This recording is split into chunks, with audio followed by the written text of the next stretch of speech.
see everybody. No chapter. Want to go see?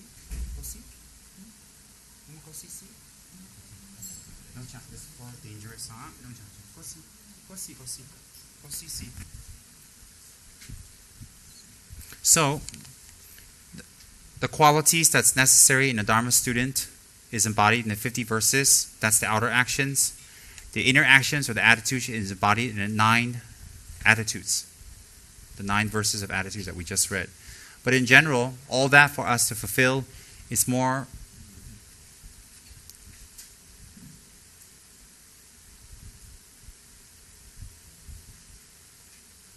all those don't need to fulfill to the T. I don't think anybody can fulfill all that to a T, but I think it's more practical thinking. It's more consideration. It's more logical thinking. Who can fulfill all that to a T perfectly with body, speech, and mind? My point is, it's not that we don't try to achieve it. It's more on practical thinking, practicality, and logic. It's as simple as that. And then, what's more important is that the students must have consistency. Consistent in your Dharma practice, consistent in your commitments, consistent in what you promise, consistent in what you're supposed to do. Consistency is very important. And why? If you're consistent in the lower trainings, such as in assignments and work that the teacher maybe the teacher has spoken to you before and say, hey, why don't you get involved as an advisor, as a committee, or work something for the Dharma? You say yes, but you don't do it. That's not consistency. If you're not consistent in that, one day your work will finish, one day you will retire, one day your kids will grow up. Then when you want to go into deeper practice, if all these years you've skipped in getting yourself ready for getting yourself trained in consistency, later if you want to do your practice, it's going to be pretty impossible. That's why 50-50 is very important. Consistency. Not by mood, not by time, not if someone chases you, not if you're all happy you're doing this and doing that, doing this and doing that, because you're being watched, you're in a good mood, and then when you're not in a good mood, you don't do it. Consistency comes from commitment. Commitment comes from care. Care comes from understanding that this is really important. It's almost like a last stop. And having clean samaya. Having very clean samaya. What's samaya? Is a big fancy smancy word in Sanskrit for relationship. Have a good relationship with your teacher.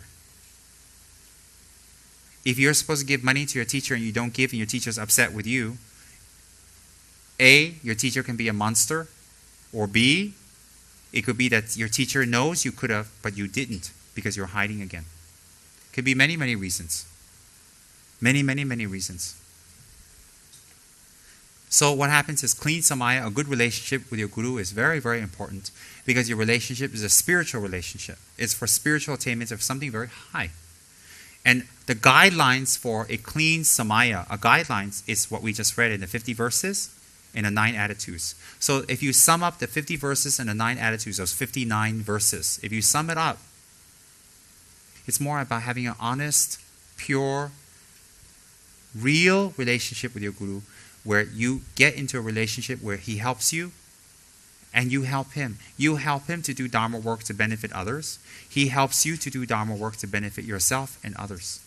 And on a deeper level, the 59 verses to help you overcome the emotional problems that we all have so that we can be free, so that we can avoid more complications and sufferings and more emotional problems that we may have created for ourselves without wanting to. That's what it's about. So having a clean samaya means to be honest with your teacher, to be forthright, to be earnest and sincere. Why? It's your chance to train up in those qualities. And if you have those qualities, to increase those qualities. There's no limit on how much we can increase our qualities or good qualities. Why? We're trying to achieve Buddhahood.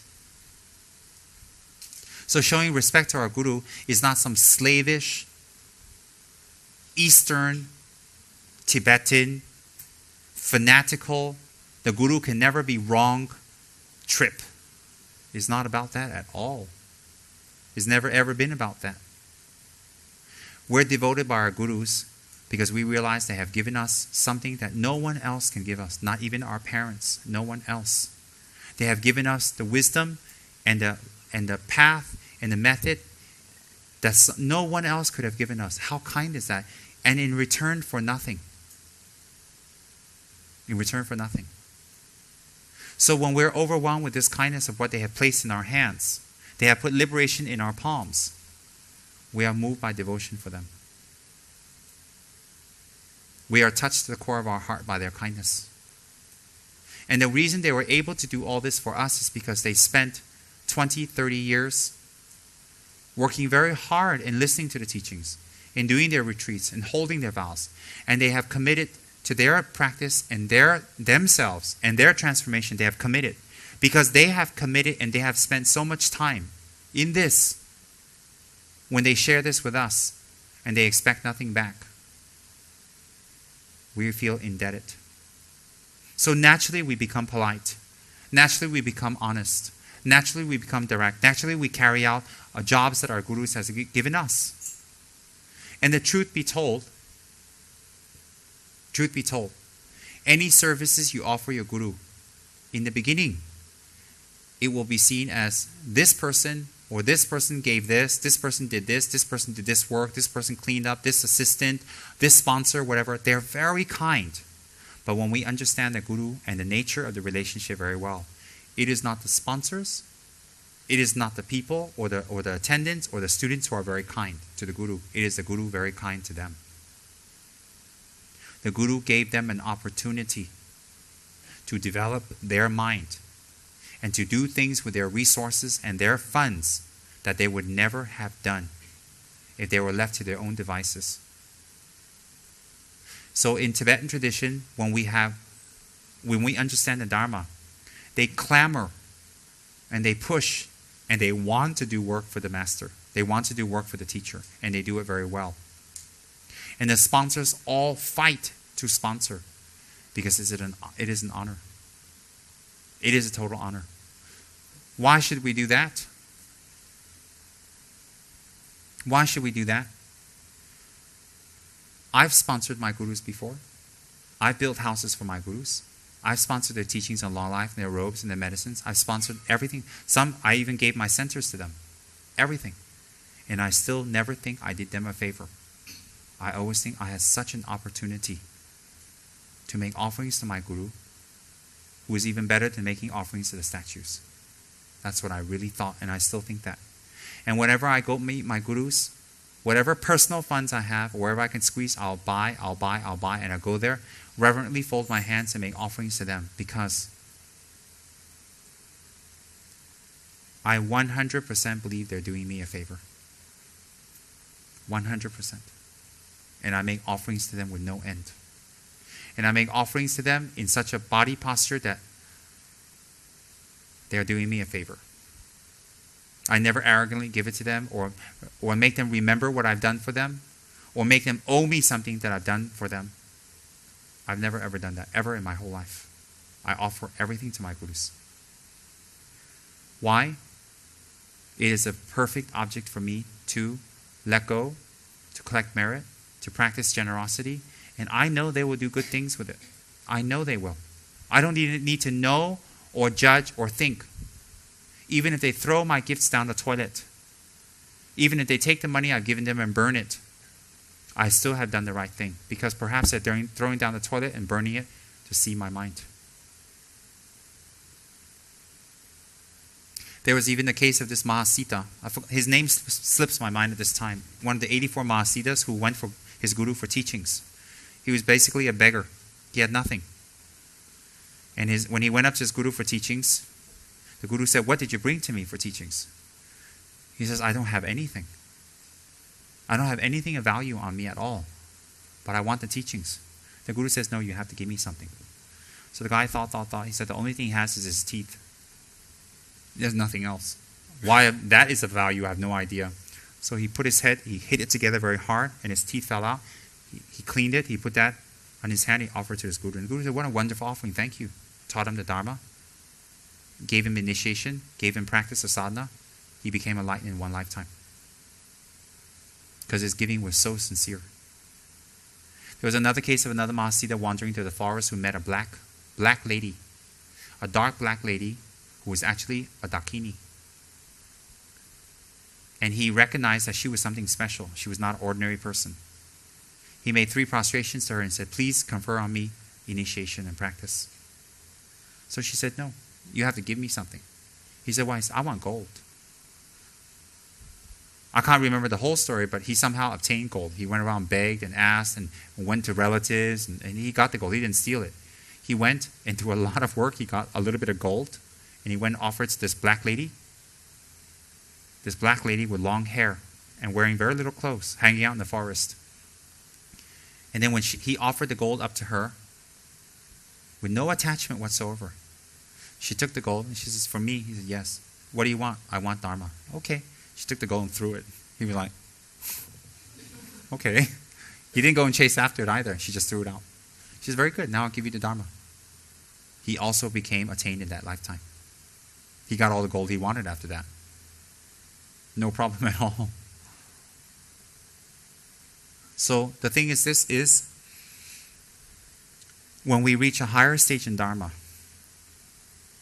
when we do services for the Guru, when we do work for the Guru, when we sponsor the Guru, when we write, when we clean, when we do anything for the Guru, train or take care of younger students in any way for the Guru, it doesn't become I'm doing the Guru a service anymore. The attitude will completely change.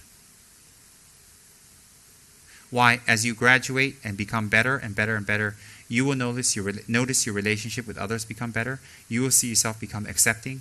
You will see a lot of obstacles averted. You will see harmony grow. You will see a lot of afflictive emotions grow. And a lot of things you've done in the past you will regret. What's the benefit of regretting things you've done in the past? You purify it. You will see that happen in your mind. Everything in you will grow and become better when you do service to the Guru. And that's a little uncomfortable for me to say, because in this scene, I'm supposed to be the Guru. So it looks like I'm trying to glamorize or trying to make bigger or get something from you. It may look like that. But no one else to explain or talk or teach. That's why when I used to go to other Lama centers in the past, I would always teach Guru devotion. Always. The Chinese Dharma centers, the Tibetan Dharma centers, I would always teach Guru devotion. In fact, some of my Guru devotion tapes I've taught at other centers are still recorded and they still use it. I heard. Always I teach. Why? Because I know it's not comfortable for their Gurus to teach it. Because I want their relation to be good. If their relationship with their Guru becomes good, their center will grow, their attainments will grow. Once their attainments grow, that's what we want, isn't it? Then people will become happy. So we have to think carefully. We have to think. So the qualities of a student is very simple. To be honest with your teacher. Not honestly lazy. Oh, I'm lazy, that's why I don't want to do it. That's not honesty. Not honestly lazy. To be honest. To be consistent. To have care. To have your samaya clean. To create harmony with each other. To have samaya clean with each other. And to contribute to your Guru's work. Some people have known their Guru or teacher for many years, and until now they've done very little or nothing to contribute and give time to your Guru's work. Your Guru has been consistent for many years, teaching, explaining, talking, teaching, explaining, very consistent for many, many years. We need to be consistent now. And to help us along that is the 59 verses, the 50 Guru devotion verses and the 9 attitudes. That is just to help us. That's a guideline. If we're not well, every time a Guru walks in, we jump up, jump down, jump up, jump down. Of course, not necessary.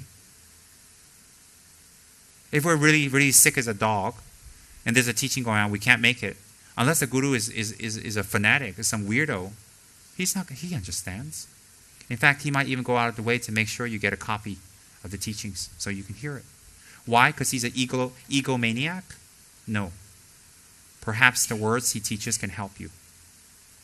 Perhaps. So, when we sacrifice and submit, and we do things for the Guru that we ordinarily would not do, you collect merit, that's one. Psychologically, you open up, and this person will challenge you to become better. And if you notice people who are close to the Guru, close, no matter how bad they are, most of the time, they become better or they get some benefit. They can get some physical benefits, some monetary benefits, some emotional benefits. Somehow they get some benefit when they're around their teacher. And those who are forthright and really good, you see them year after year improve and become better and better and better and better and better when they hang around the Guru. You will see that. Definitely.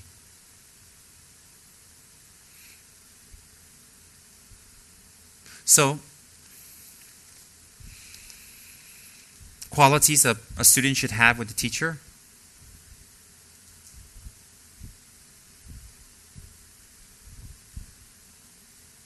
And people who, the next one says here, people who go against their guru. I've already talked about that day before and yesterday. I don't think I need to talk more about that.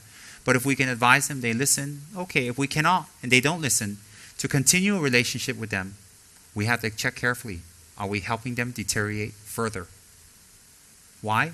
Because they think what they're doing is all right. Nobody knows. Nobody thinks anything. Okay, Lo. They continue. And I'm so sorry, not everybody who comes to the center has a good motivation. There are one or two people once in a while that come in for ulterior motives to use and abuse the center and its members and its guru and its community. There are people like that. There are. There always will be. Why is not the question. That's their nature. That's their character. Nothing is sacred to them. But then again, nothing will last either. And the karmic repercussions does come back. Volunteers and staff. Volunteers are people who take time away from work, take time away from their family, take time away from their commitments because they really believe in the Dharma and they really believe in themselves and they really want to do something good. They can volunteer for relief services, for earthquake victims. They can volunteer for tsunami victims. They can volunteer anything. Volunteers basically are people who willingly go and do something without any wish to be compensated back or given something back. Those are what volunteers are. And the volunteers who do Dharma work are even a higher level. Why are they a higher level? Because they do work for something supreme. Something very supreme. The goal is supreme. The motivation is supreme. Their action will lead to supremacy, supreme results. So Dharma volunteers are very, very special. So those who are volunteering, although you're very special and very nice and you're doing something good, also we should do our work well and conscientiously and not have an attitude that I'm a volunteer, I'm doing you a favor. You're not doing anyone a favor, you're doing yourself a favor. Whether you volunteer for the Red Cross or a Dharma organization, you're doing yourself a favor. Why? You're giving something back for all the things you've taken. And if you don't have anything, you're looking for somewhere to gain something. Because sometimes when we volunteer our free services, we gain something back that can never be bought. A sense of happiness and peace and satisfaction that came about doing something for the good of doing it. And all of us will feel good about that. All of us. So staff that work in an organization who have a Dharma stipend should be very kind to the volunteers and should set a good example for the volunteers that more volunteers will come. How many volunteers come will be totally dependent on the current volunteers and how they act. If we walk into an organization and say, oh, they're like that, they're like this, they're like that, and that's why I don't want to do it, I'm disappointed, and that's all. That's a very sad excuse. That's a very arrogant excuse. Why is that an arrogant excuse? Because you expect everybody else to do it, but you don't need to do it. Perhaps you're used to that environment. Maybe you come from a background where everything is done for you, and you're trained up that way.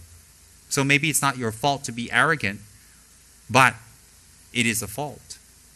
Knowingly or unknowingly, it is a fault. So when we come to a Dharma organization, the staff with stipends or the staff that are close to the Lama or the staff that have been Dharma for a long time, they should set an extra special example for everybody else. It is their responsibility to make the Dharma grow. Why? If the Lama is not here anymore and you need to maintain the Lama until the next one comes and he's mature, who do you expect to keep the center together?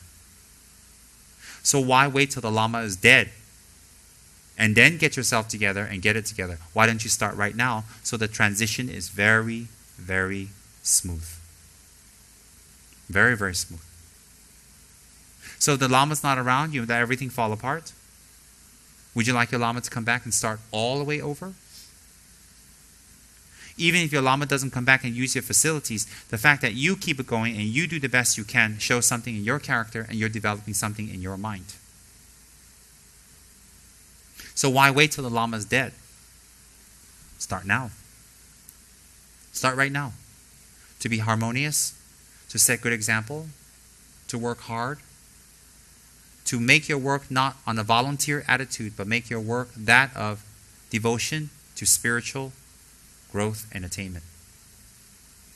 And everybody here knows, and all of us know, that Dharma centers is for the betterment of general society. So if we contribute and help toward the Dharma center, we are contributing back to Dharma society. Isn't that good work? Isn't that healing?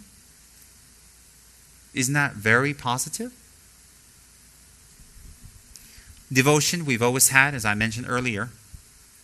We have devotion to our family, making money, to finding a partner, to having friends, to perfecting some hobby we have. We have devotion to music. We have devotion to the arts. We have devotion to painting. We have devotion to movies. We have devotion to fashion. We have a lot of devotion.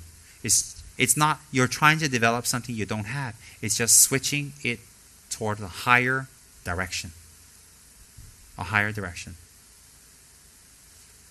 All the activities we've done in our life, we can always graciously and so eloquently say, well, I learned from it. Well, that was a very good experience. But then if you think about it, what did you really get from it? What is of substance at this time? If you really think about it. If you think about it from the light of the Dharma, which you have a greater wisdom now. You have a greater perspective now. What did you really get from it? If you don't have Dharma, then your perspective will be different. I agree. But if you have Dharma, shouldn't your perspective be much, much different?